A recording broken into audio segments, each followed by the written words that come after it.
Hello and welcome to Shades of Murder. I am your host, Alita Dogma. In this podcast, I will share with you tales of true crime from around the world and throughout history.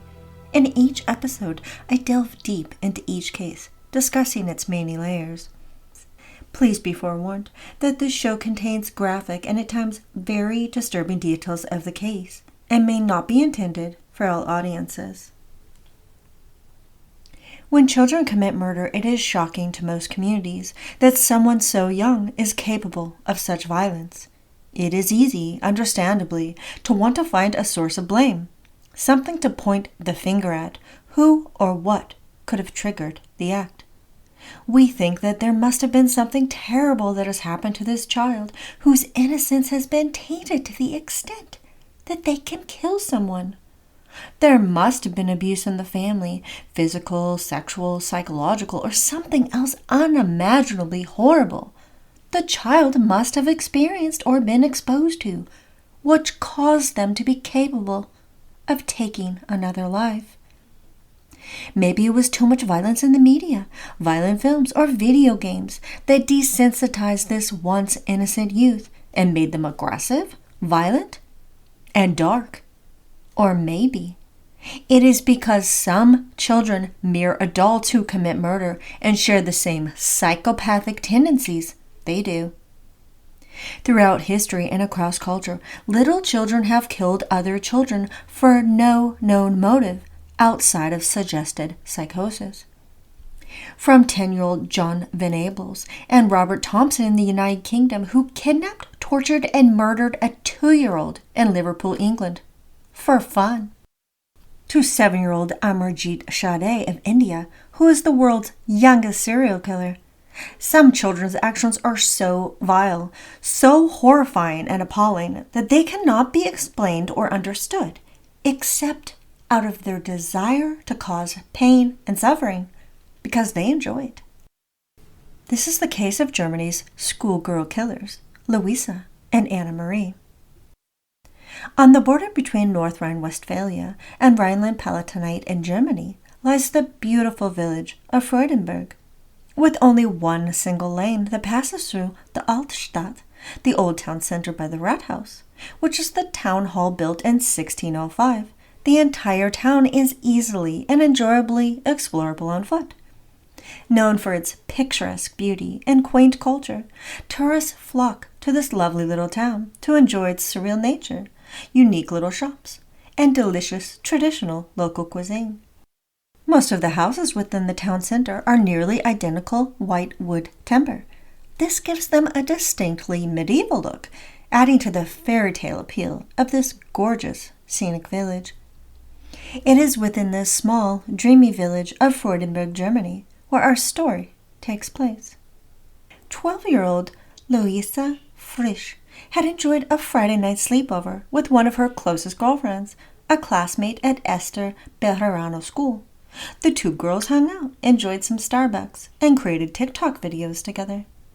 The following day in the late afternoon, as the sun was about to set, this same girlfriend called Luise's parents to inform them that Luise was on her way home, but that she hadn't been able to get a hold of her. Her parents became frantic about the whereabouts of their young daughter, and within hours called the police department to report her missing. Local law enforcement set up a massive operation to find the missing girl, complete with search teams, sniffer dogs, drones, and police helicopters.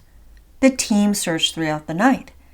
Then on Sunday, March 12th, 2023, they found Luise. The 12-year-old girl's body was found in the bushes along a bike path near an old railroad station deep in the forest. She was lying in a huge pool of blood with excessive stab wounds. An autopsy revealed that the young girl had been stabbed with some kind of small blade over 30 times, which indicated rage and most likely a personal connection to the victim. When Luise's body was found on Sunday, the police initially interviewed the two people who had seen her last, her two best girlfriends, but their stories did not seem to match up. The day after Luise had been found murdered, these two girls posted a video on TikTok dancing around, without any emotion or concern, over their dead friend. The comments on their video led investigators to believe they had possibly found Luise's killers and a motive behind the gruesome act. Their classmates and acquaintances on social media were disgusted by the girls acting as if nothing had happened. Some demanded to know how they could do that to their best friend, labeling the girls as monsters. Several classmates reported that there had been a fallout between the three friends over a boy, and some comments even implied that the girls were directly responsible for Luise's death. I find it intriguing and very telling how some of their fellow peers did not appear to be all that shocked that these two girls were capable of such violence. That they thought they were responsible from the start makes me wonder if some of them had witnessed bullying and possible threats made toward Luise. This video, amongst others the girls had posted, helped paint a picture of what may have happened to little Luise. It was revealed during the investigation that these two girls created a video the day Luise went missing, asking for others' help in finding their friend, whom they were so worried about. Although some were in disbelief that the police allowed the girls' social media accounts to remain active during the investigation, it was allegedly done in the hopes that they would remain active and that user comments would help lead the police in the right direction. The investigation also unearthed that a neighbor watched as the two girls walked Luise into the woods that Saturday afternoon.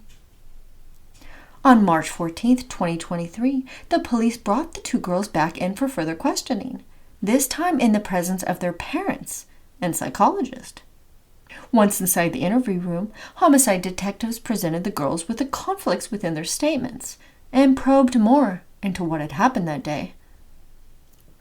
Both girls confessed to having stabbed Luise. The evidence supported their stories. The media reported that two girls, Luise Halberstadt, 13, and Anna Marie Hoffman, 12, were now in custody on suspicion of the murder of Luise Frisch. Theories pointed to the possibility of revenge being the motive involving a conflict over a boy. Allegedly, Luise had been bullied for months by these two other girls, and she had finally had enough and told an adult.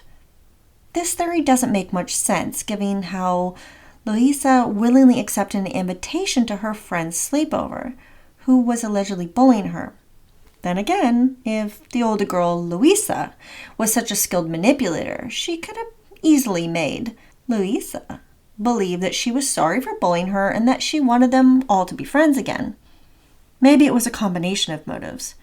To me, it sounds like the boy maybe liked Luise over one of the other girls, most likely the older one, Luise, which made her angry, jealous, and spiteful.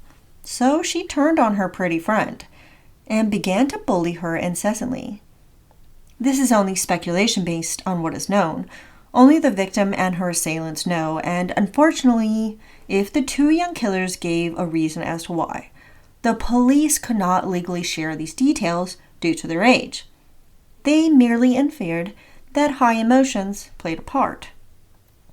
Officer Florian Locker, head of the homicide department of Koblenz, later that day made a statement to the effect that all evidence pointed to these two young girls being the perpetrators of Luise Frisch's murder. Although the specific details around the sequence of events and their true motivations were never revealed due to privacy laws for minors, both schoolgirls had confessed to killing their friend. The close-knit town of Freudenberg was speechless, almost in disbelief that two little girls with no known history of violence had committed this brutal murder of another little girl, someone who, in their own words, was one of their best friends. There were only theories and speculation, but no real answers as to why this tragedy happened. Luise's classmates and teachers were heartbroken and angry over her senseless death. In honor of her, they replaced the online school homepage with messages of condolences.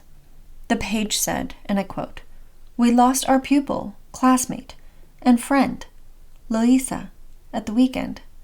Far too early, she was violently torn from our midst and her family. Our thoughts and wishes are with her family and friends now, and in the coming days. Inside the Protestant church in town lays a book of condolences and a card that reads, "We mourn Luise," on permanent display. Many residents placed candles and flowers where her body had been found in the forest. Luise's parents were overwhelmed by the tragic loss of their little girl. They wrote in their local newspaper that, and I quote, "There are no words to conceive of the inconceivable. For us the world stands still. You can't see sorrow. You can't hear it. You can only feel it." The entire community of Freudenberg united together in their grief, confusion, and sadness over little Luise's death. What shocked, horrified, and appalled this small German community even more than the age and probably also the gender of Luise Frisch's killers was that they were not prosecuted for this vicious crime. The local state prosecutor, Mario Mendweiler, addressed the case and its possible motives in the media. He acknowledged how a motive for a child to kill is not a motive that an adult would necessarily understand. Mendweiler also stressed that although the girls would not face criminal prosecution due to their age, they would be faced with serious consequences. The Justice Minister of Germany, Marco Buschmann, stated that he believed that both girls should face the criminal justice system, even though their young age made them ineligible. He tried to reassure the public by saying that their heinous crimes would not be taken lightly, and that the legal system has other means to handle such violence committed by those who can't be formally prosecuted. Both offenders were under the minimum age of criminal prosecution in Germany, which is 14 years old, and were free to leave the police department. However, they would not return home to what the investigation indicated had been safe and loving middle-class homes, but they would be transferred to the Youth Welfare Office. The parents of both suspects relocated during this time, although they were still in communication with their daughters. At the Youth Welfare Center, the girls will be subject to probation and will face several possibilities in the future, depending on what Child Protective Services decide what is best for them, their families, and society. The girls could be placed in a closed facility, which, similar to a youth detention center, they are not allowed to leave except to attend school and therapy, and are not allowed any privileges like cell phones. If they are deemed to be a threat to themselves and others, they could be placed in a psychiatric facility. Given the horrific circumstances of this crime, especially the premeditation involved and the viciousness displayed, their actions have proven that one or both of them is a threat and should be placed in a psychiatric ward. Luise Frisch's family can also elect to sue them in a civil court, which will result in the girls paying back, for most of their adult lives, a form of restitution, that is civil fines, to Luise's parents. Needless to say, none of this felt like any resemblance of justice, and the residents of Freudenberg were outraged. The girls received multiple death threats from people in their community, and it's expected that they and their families will permanently be relocated to another town. The anger and frustration over these young female killers not facing any criminal punishment has pushed many citizens in the country to question the fairness and justice behind the minimum age of 14 for prosecution. Luise Haberstadt and Anna Marie Hoffman, along with many other children, have gotten away with the most heinous and violent of crimes due to this present law. However, the justice officials don't agree that the case of Luise Frisch and her unpunished perpetrators is strong enough of an argument to lower the age of prosecution. They claim that changing the law based on this case would be illogical, since it was an extremely rare event, which provoked the highest of emotions in the community. It's been suggested that the only way this set age would be lowered in Germany is if it can be proven that children now, that is, kids under 14, are more mature and fully understand their actions than when the law was established in 1923. Criminal culpability and age have long been a topic of controversy and debate throughout Europe and the United States. It is not an easy discussion, nor is it solvable in a one mold fits all children and circumstances kind of way.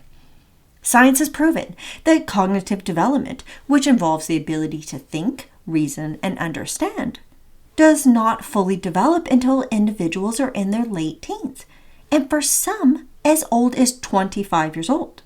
Because of this, children, teenagers, and even young adults are often not mature enough to think or behave in ways that an adult would. This has been used as an argument that a young person should not face the same degree of criminal punishment for the same actions or crimes an adult commits because they are not mentally and emotionally capable of understanding their actions and the repercussions. However, there are always exceptions. Severe circumstances and aggravating or mitigating factors that affect or should affect the way a case and its offender are handled, no matter the age of the perpetrator. First, it's important to understand crime rates, and specifically the crime rate in Germany, to better grasp the growing concern for minor offenders and the public's outcry against their not being prosecuted for their crimes. Crime rates are determined by various factors in a country, including unemployment, poverty, and the strictness of its law enforcement. The crime rate of a country is calculated by dividing the total number of crimes that have been reported by the total population, and then multiplying that by 100,000, since crime rates are usually reported as this many number of crimes per 100,000 residents. For context and comparison, the United States has a crime index of 47.7, and Venezuela has a crime rate of 82.1, making it the most dangerous country in the world.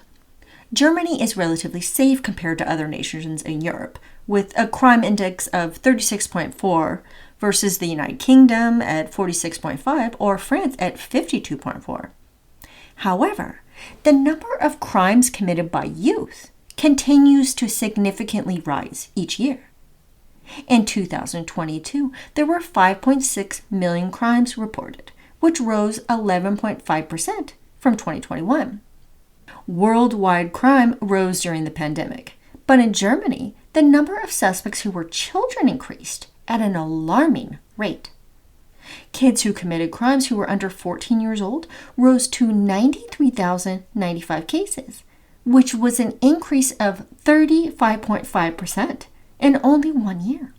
Most of the time, these crimes are not of a very serious or violent nature and usually involve drugs, property damage, theft, and simple assault. However, there has been a large spike in recent years of violent crimes being committed by youth, including aggravated assault, robbery, rape, and murder. Regarding the crime of homicide in 2022, Germany had 211 recorded murders. Of these suspected offenders, 47 were adolescents between the ages of 14 and 17, and 4 were under the age of 13. This equates to roughly 24% of all homicides in Germany being committed by children under 17 years old. This is a massive percentage of young people who are violently taking the lives of others. For comparison, in the United States, there were 21,156 murders reported in 2022, and 1,051 were committed by children between the ages of 1 and 16 years old. This huge difference in statistics between these countries indicates that there is an epidemic of homicidal violence amongst the young people in Germany. There was no information on the gender of these offenders, but based on the rest of the world, I would gauge that the majority of the offenders are male. However, the vast majority of the victims of homicide in Germany are female, which is in stark contrast to most of the victim demographic, being young males around the globe. In Germany, more than 32% of the victims know their offenders intimately or have some close connection to them. This is not surprising since most of us true crime fans are very aware that those closest to us statistically represent the most danger to our lives. Girls who commit murder are very rare, although in the last several decades, the number of girls and young women who commit violent acts, in particular homicide, has seen a huge uptick around the world. For female offenders, research has shown that they almost always murder those they know, whether it is a family member, a spouse, a boyfriend, a girlfriend, a neighbor, coworker, or a friend. Unlike the male predator offender, females who intentionally kill tend to lure their victim in, befriending them, manipulating them to believe they are safe, and then out of nowhere, without any sign or warning, they attack. Data on female homicide offenders has also revealed that due to their manipulation skills, they typically have a larger victim count, or those who were caught after only one murder are more likely to kill again than male homicide offenders. Children's cognitive development controls their emotions, impulse control, and risk-taking behavior well past their teens, as mentioned. Although this lack of mental and emotional brain development can help to explain delinquent and criminal behavior and even violent crime to an extent, but can it explain committing murder, especially when it is premeditated? Doesn't premeditated murder indicate the opposite of this lack of development? When a person would have to plan, lure in, trap, or ambush their victim? This is not a death caused by high emotion, such as a crime of passion or homicidal neglect. This is an intentional homicide that is carefully thought out, calculated, executed, and concealed. The question remains, what could trigger or motivate a child to kill another child? Sociologists, psychologists, and criminologists struggle to understand and define the reasons. How can anything help to understand how a child is capable of murdering another child, especially when it is not in self-defense and from all known sequence of events? It is fully premeditated. Research has revealed that the motives for children who kill other children versus those of adults don't appear to be all that different. Revenge, jealousy, personal disliking, greed, and delusions are strong motivations and common triggers for committing homicide across any generation. They are all extremely powerful and negative emotions or mental disorders. The girls who murdered Luise, especially the older girl, who by all accounts appears to have been the planner, coordinator, and instigator of Luise's murder, could be described as psychopaths. Psychopathy can be a controversial topic or even a term to discuss. Ever since the DSM-5, which is the official diagnostic medical journal for mental disorders, tossed out psychopathy and sociopathy and replaced them with antisocial personality disorder, this label has become muddled. Being diagnosed with antisocial personality disorder does not seem to fully encompass the characteristics and personality traits that the former did, and to me feels more like an umbrella term under which many different variances of this mental disorder can fit. There is a wide range of personality traits or lack of social skills that a person diagnosed with this term can display. It is not a mental illness term that fits all kinds of characteristics. For those with antisocial personality disorder, this describes someone who has the tendency their entire life to neglect, ignore, and violate the rights of others, in addition to showing a lack of remorse, being impulsive, deceitful, and easily irritable. Those who are psychopathic share many of these traits, but they also have their propensity for being a charming and unemotional manipulator. According to Ariel Baskin-Summers, an associate professor of psychology and psychiatry at Yale University, who studies disinhibition, including psychopathy, individuals who have psychopathic traits are also antisocial, but most individuals who have antisocial personality disorder are not psychopaths. The distinction between psychopaths and sociopaths appear to be a difference in environment, and that something triggers the detachment, usually some kind of childhood trauma, like abuse. On the other hand, Psychopaths are born as such, and it is biological and hereditary. Research in recent years has begun to focus on identifying the traits of psychopathy in children, even toddlers and some infants, whose behavior and actions mirror those of their adult psychopath counterparts. This is being done to better learn the patterns and characteristics of this mental disorder, which, as mentioned, is hereditary, so parents can understand how best to help their children not exhibit these traits as they age.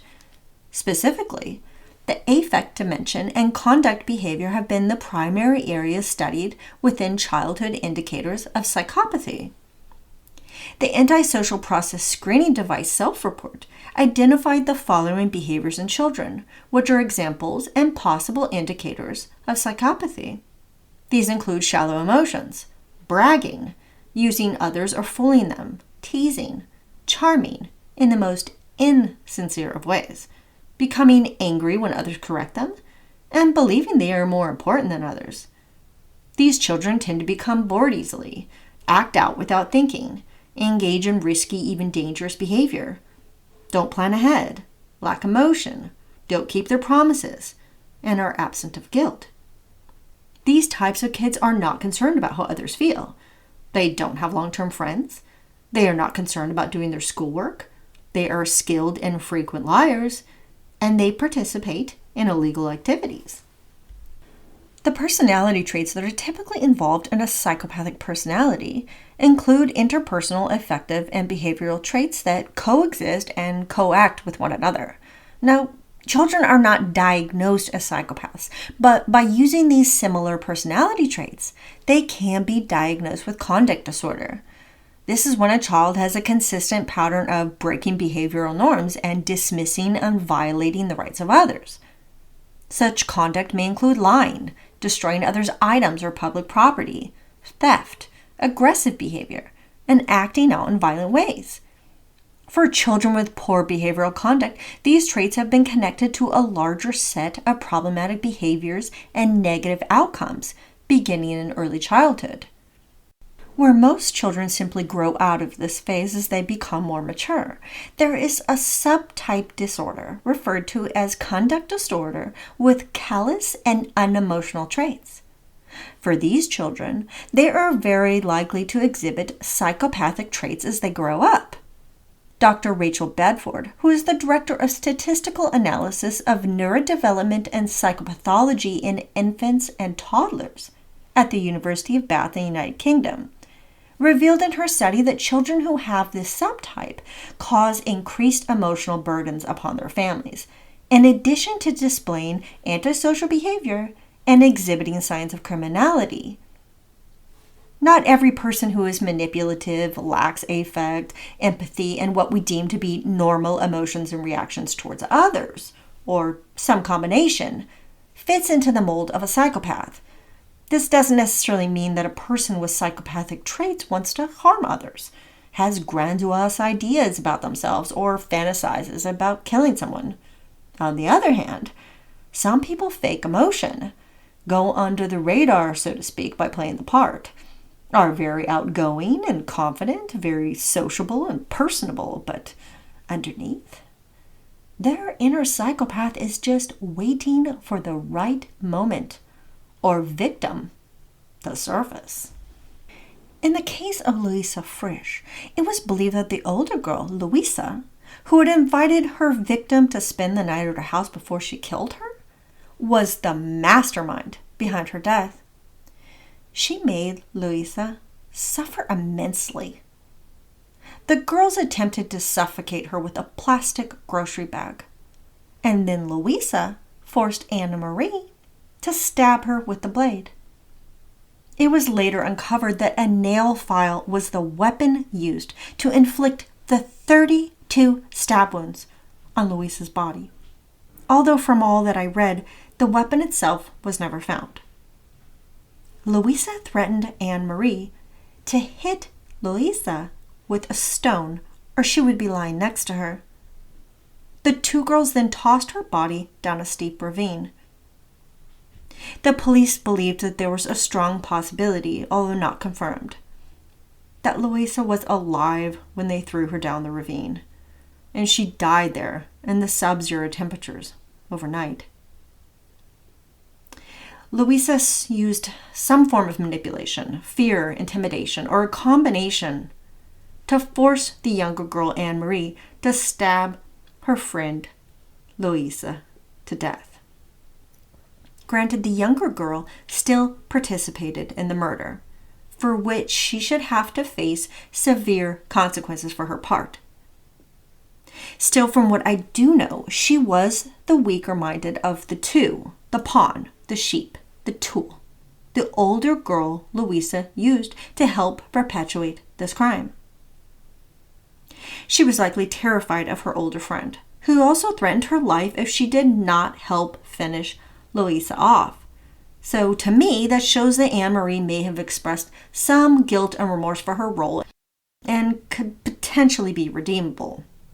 Again, this does not minimize her role at all, but it can help to understand how this may have all played out.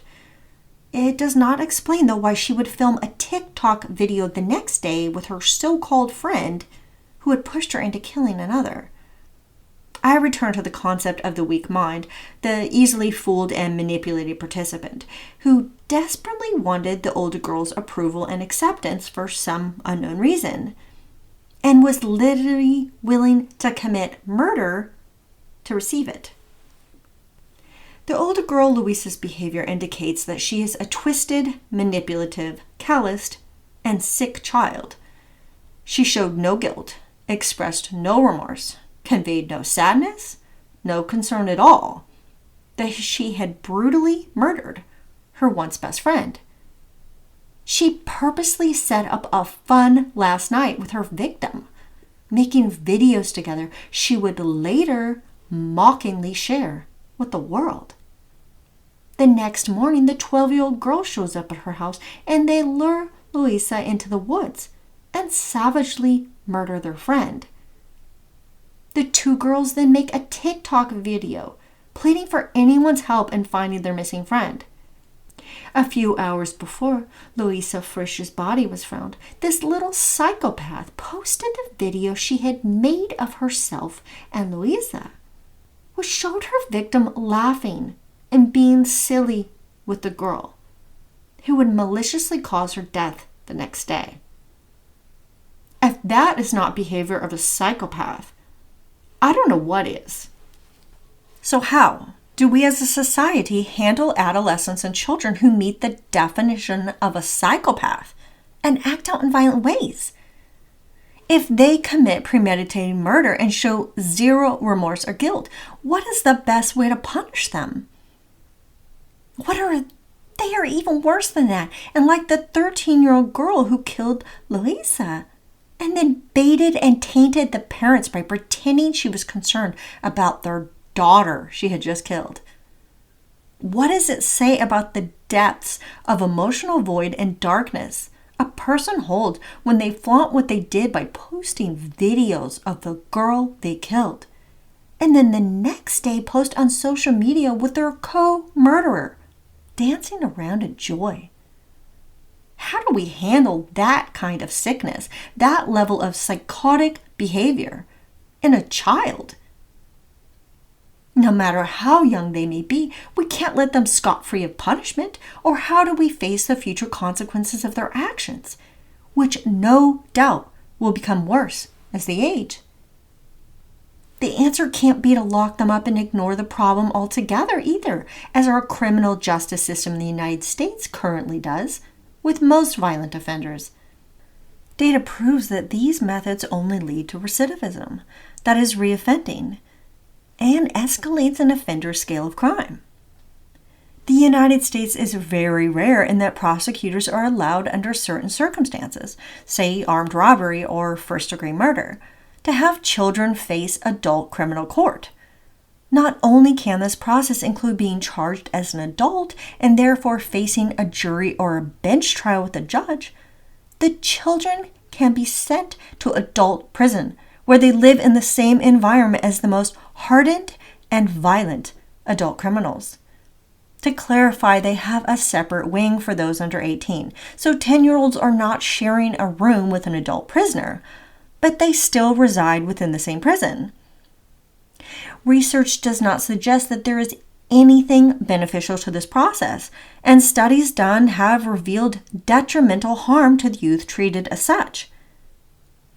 In the United States, there are 13 states, including Alaska, Delaware, Florida, Hawaii, Idaho, Maine, Maryland, Michigan, Pennsylvania, Rhode Island, South Carolina, Tennessee, and West Virginia, that have set no minimum age for which a child can be prosecuted as an adult. The youngest kids sent to a criminal trial who were prosecuted for murder were a 12 and 13-year-old brother and sister. Their case I will cover sooner than later, because it will make you question more than ever the way the system handles child offenders.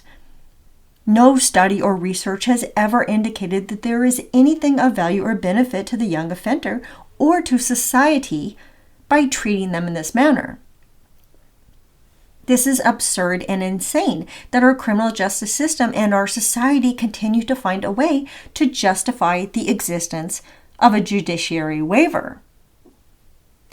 What once comprised the United Kingdom, including Wales, England, and Northern Ireland, has been under heavy scrutiny for their laws regarding child criminality and their legal system, which can try them as adults. The Council of Europe strongly advocates that this age be set to no younger than 14. Children as young as 10 years old can be held criminally responsible. Similar to the United States, these children can be tried as adults and sent to prison, although their prison or offender centers are specifically for those under 18. Studies in the United Kingdom have shown that violence and hostility is significantly higher in the prison and youth offender centers that house adolescents 12 to 18 years old versus their adult counterparts. There has been some progress made on increasing the age from 10 to 12 in the United Kingdom, with the hopes of raising it to the standard of 14. This law is based on legislation in 1963, which raised the age of criminal responsibility from 8 to 10. I find that interesting that it was ever as low as 8 years old. I mean, it is difficult to grasp that a child of 8 can comprehend their actions which cause someone's death, intentional or otherwise. But it is nearly impossible that a child of that age can understand the legal process. Hell, most adults don't understand legal procedures when they are in front of a judge and prosecutor. So how can a child? Children who commit serious and violent acts should be given some form of official criminal punishment, including detainment and probation, so that they learn to understand the seriousness of their offense. But I think that most violent offenders need consistent psychotherapy, mental health counseling, and cognitive behavioral treatment, not isolation and retributive penalties. The vast majority of children who commit murder are not violent, twisted psychopaths who have no hope for the future. Most of them are a result of the environment to which they have been exposed, whether that is one of abuse, violence, poverty, or crime. No matter their offense, they should not be incarcerated with adults and be subjected to sexual, physical, and psychological harm that is irreversible. Our society must find a balance on how to treat and handle kids who act out in violent ways. We need to figure out a way to communicate with them and understand their motivations and triggers so such violence can be prevented. What is the answer, though, when an adolescent or a small child commits murder? Surely there must be some punishment to face. Not only does not holding them criminally liable for their violent actions reinforce their behavior and potentially encourage them to cause future grave harm to others, but it also neglects to provide any level of justice to the victim and their loved ones. For those who are diagnosed with the same personality or lack of character traits as a psychopath, and whose actions prove them to be dangerous and violent manipulators, then they should be placed in a mental health facility like their adult psychopath counterparts are, far away from society, so they can't cause the death of another innocent. Thank you so much for listening today.